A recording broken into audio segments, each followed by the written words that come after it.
lazımdır.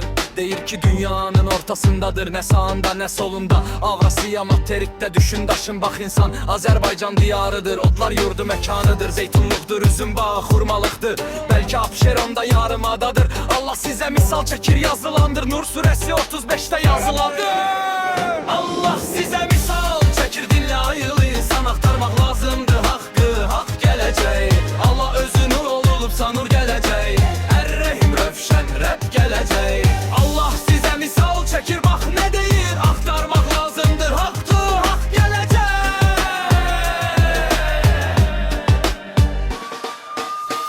Hadislerde geçen yerin sorağıdır. Dünyanın ortası Azerbaycan diyarıdır. Yalan sözler demeyecek gelen size peygamberimiz vəsfəliyib cizgilerin hem adını. Aydın nurlu ışıqlıdır mənası. Rövşən adla bax gələcək. İncildə deyir İsa o məndən də bax üstündür. Allah adıyla gələcək, Allahın sözün deyəcək. Allah size misal çekir, dinle ayıl insan. Aktarmak lazımdır hakkı, hak gelecek.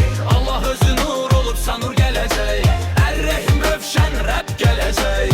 Allah size misal çekir, bak ne deyir. Aktarmak lazımdır hak gelecek.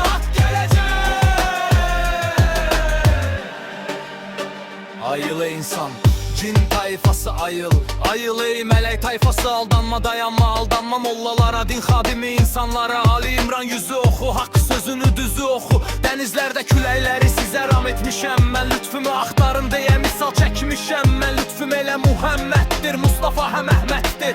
Errehim rövşəndir. Allah sizə misal çəkir, dinlə ayıl insan. Axtarmaq lazımdır haqqı, hak gelecek.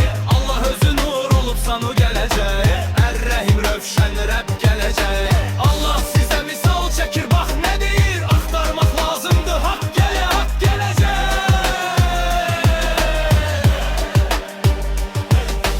Fəth suresi deyir ki möminlər fəth edəcək. Rəbbin cəmalın görüb çoxlu şadlıq edəcək. Dünyaya imam deyil gözəl Rəbbin gələcək. Rəbb gəlib dünyaya bax haqqı söyləyəcək. Ayıl ayıl ayıl insan, ey cin tayfası. Gec olmadan ayıl, aktar lütfünü. Gələr Rəbbin Errehim, onun rövşən adıdır. Sözü Allah sözüdür, həqiqətin özüdür. Allah size misal çekir, dinle ayıl insan. Aktarmak lazımdır hakkı, hak gelecek.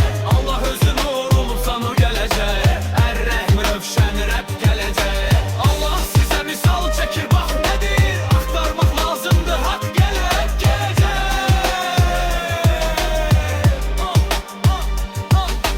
Aydın nurlu işildə də Quranda da yazılıbdır rap gelecek. Sözler de yazılıbdır.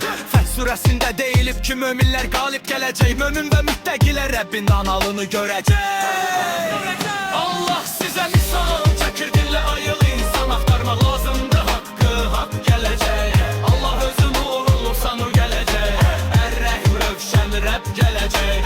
Allah size misal çəkir, bak ne deyir. Aktarmaq lazımdır hak gelecek.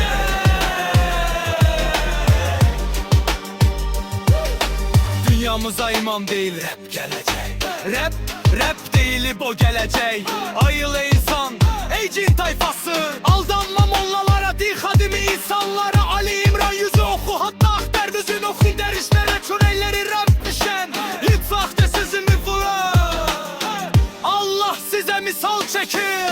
Lütfüme Muhammeddir, Mustafa hem Əhməddir. Errehimi hem rövşəndir. Allah size misal çekir. Erkeğin gıdeşine sizin lan izi çalışlara dişiyle beseyiz. Ayıl ayıl ayıl ayıl ayıl insan, cin tayfası. Melekler var ruh tayfası. Bismillah'ına dilesiz. Ayıl ayıl ayıl.